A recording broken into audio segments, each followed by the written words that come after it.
Galileo is the biggest single most important prop piece in the wild from Star Trek. It was not known where it was for over 20 years.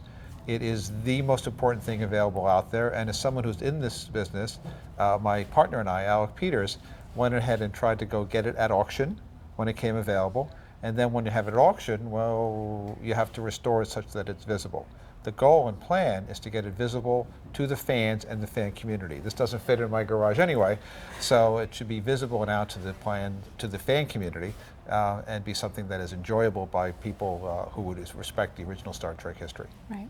And what kind of shape was it in when you first found it, when it came up for auction? Well, we saw some pictures, but had no opportunity to see it. It was in Ohio, and the truth is it was not in good shape. In fact, it was in terrible shape.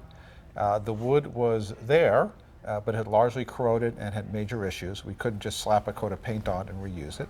The interior metal had some cracking where water had gone in and froze. It was covered in dirt on the inside, and generally speaking, it was a mess. But now, how long are you away from finishing the renovation? It looks great. Well, we're here in early May, and we hope to be done well before the end of May, where most of the mechanical work has been done. The metal's been completely reconditioned. This was designed as a piece for a TV show. It wasn't designed to be easily moved. It wasn't designed to be easily assembled and reassembled. It wasn't designed to last 50 years.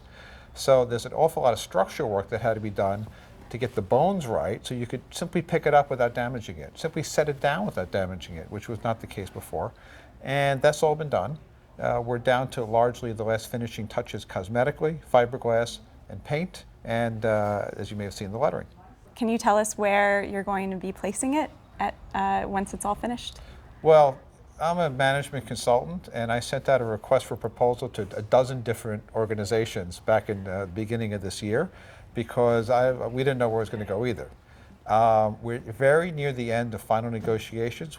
We believe it'll end up at the NASA Visitor Center in Houston, Space Center Houston, as an indoor display available for their many visitors. They get over 700,000 visitors a year, and we're just in the edge of wrapping that all up.